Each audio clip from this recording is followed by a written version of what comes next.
เอานางถากรพอดีว่าทันหมอเพิ่นอาจจะเลิกการเพราะว่าตอนนี้ก็11 โมงพอดีเนาะตื่นหอนแล้วเด้อนี่พี่น้อยฮัลโหลสบายดีสบายดีเด้อ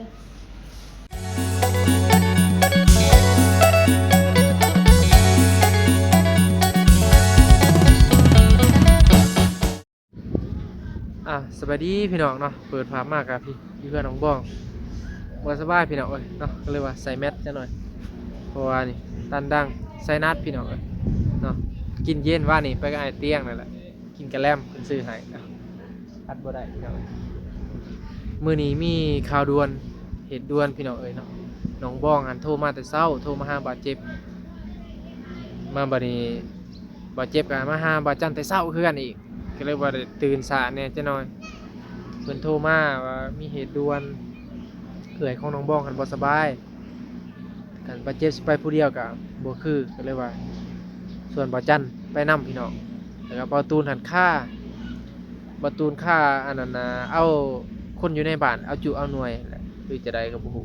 เอาจุหันต้องได้นัดมื้อเดียวคันนัดแล้วต้องได้ไปโลดเนาะพี่น้องมันยกเลิกบ่ได้ที่คนหลายคนแล้วส่วนมันสิบ่แล้วก็เลยว่า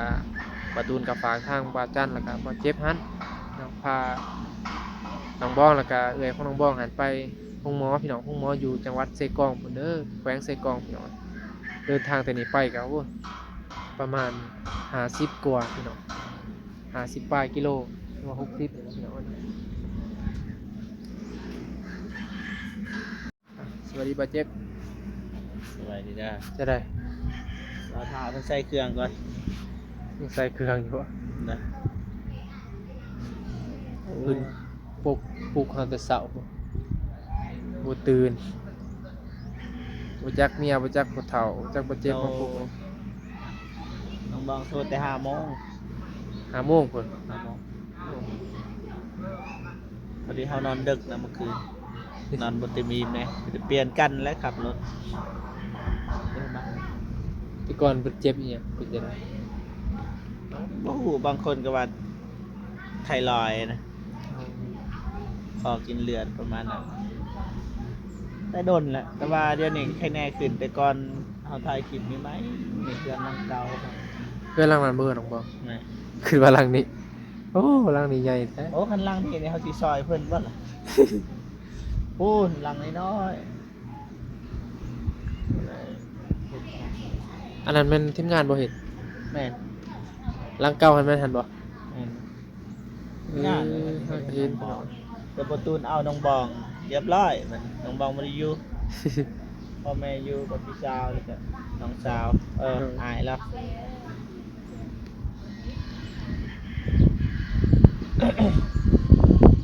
ทุกคนตอนนี้ก็มาฮอดเสร็จกองแล้วแต่ว่าทางหลังฝนนอนหมดเลยฝนก็ตกเลยอยู่พี่น้องระหว่างการเดินทางมา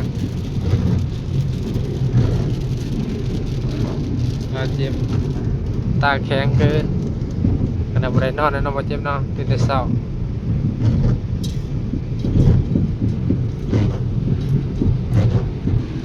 ทางหลังนอนหมดเลย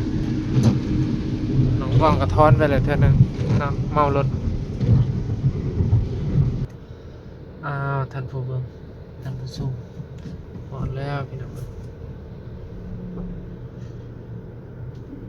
แต่ว่าเขาหายทายแล้วอีกของหมอ เป็นไง เจ้าก็ฮู้ที่ว่าเขาหายทาย เคยถ่ายมาก่อน แม่นสิบ่ ใช้เป็นเลยนะเด็กขนาดคนอื่น ว่าเขาบ่ให้ยันว่าเขาบ่ให้ทายเขาก็บ่ทายถึงแล้วห้องหมอแขวงใส่กล่อง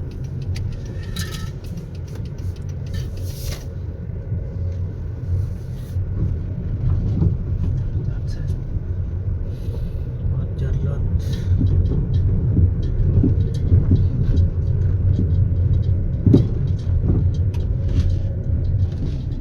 ตื่น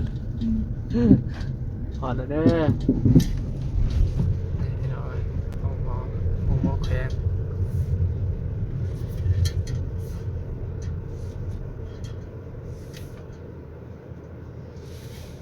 ลงได้ไหมนี่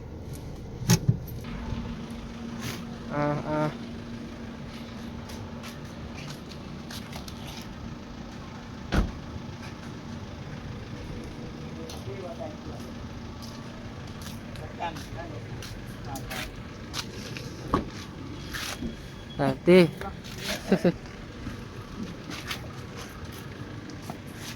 นี่ถ้าเอื่อยน้องบ้องพี่น้องไอ้โมเมนต์น้องบ้องเด้อเอื่อยเพิ่นบ่สบายแล้วว่าตัวความบาดเจ็บไปหัวหน้าไปเลย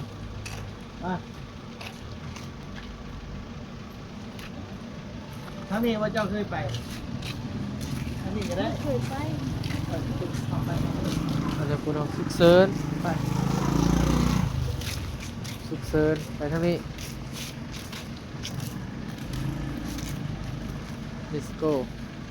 เบิ่งทำการเลยพี่น้อง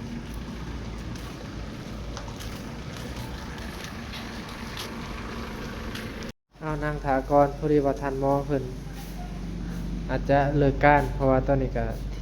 11 โมงพอดีพี่น้องมาโหทุ่งหมอ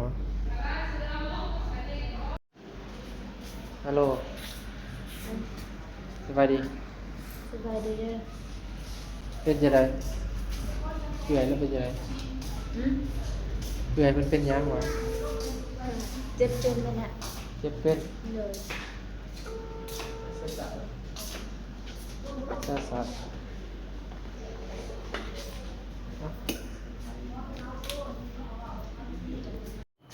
ฮัลโหล นั่งลงเมื่อยปะ นี่มานั่งตีกันเมื่อยมาก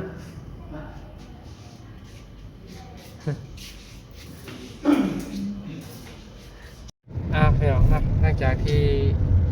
น้องบ้องมันพาเลยไปกวนแล้วกันเขาก็วางยาตามอาการแต่บางเอิญว่ายาอยู่มันมีพี่น้อง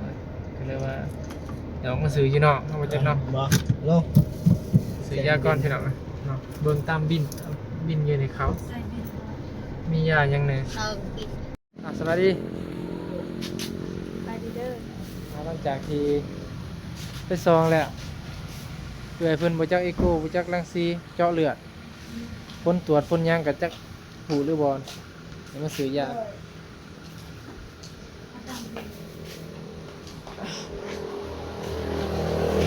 จับบิน บินไปสั่งยาไปสั่งยา มีสามบิน เอาให้หมดเลย ยาอันเดียวกันก็จะห่อ แม่นบ่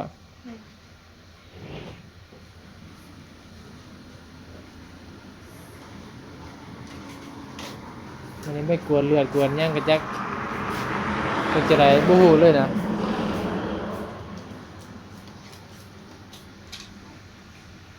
อันเดียวซื้อยาเลยสิไปกินข้าวพี่น้อง แล้วก็จัดยาอันนี้เด้อวางยาคอยเป็นไซนัสอักเสบนะมักเป็นภูมิแพ้ อันเป็นภูมิแพ้หรือเป็นไซนัสอักเสบแบบมาเป็นหวัดนี่บ่ แม่นเป็น ดังมีกลิ่น บูซึกแหละบูกินมันสิตันตันนั่นเลยยามไหนยามบ่ได้เป็นแล้วก็บ่ได้แล้ว ยามเป็นแล้วเสียเลย ตัวนี้175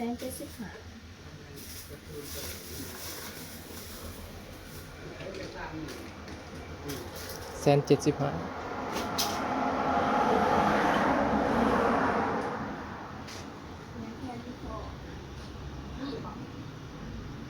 คนดี้ขอตัวทักมีบ่ล่ะ จบอันนี้ของข่อยเท่าไหร่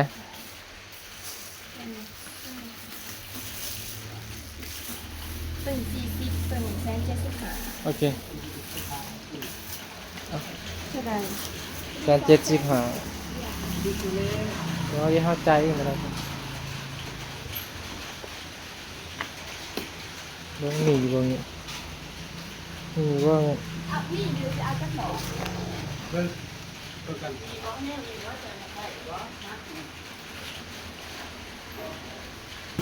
อันนี้ลูกเดี๋ยวประจันก็ซื้อยาบ่สบายเนี่ยอันนี้มาสั่งยาอยู่นอก ข้าวบ่ เบิด175เอาไว้ไปกินข้าวกันทุกคนเดียวสิไปสั่งอาหารก่อนพอดีเลยกับนี้เลยน้องอยากกินหยังสั่งเลย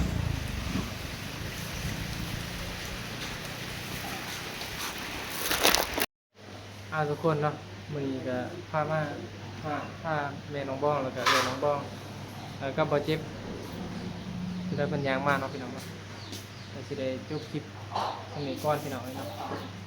ทุกคนเข้ามากดไลค์กดแชร์แล้วก็เป็นกำลังใจให้บ่จันเด้อพี่น้องบ่จันให้กูสบายพี่น้องซื้อยามาให้กันเพราะว่าเป็นหวัดอันดังอักเสบพี่น้องใช่นัดนี่แหละพี่น้องเนาะเอาพี่น้องเจอกันคลิปหน้าสำหรับคลิปนี้พวกเราขอสวัสดีเด้อพี่น้อง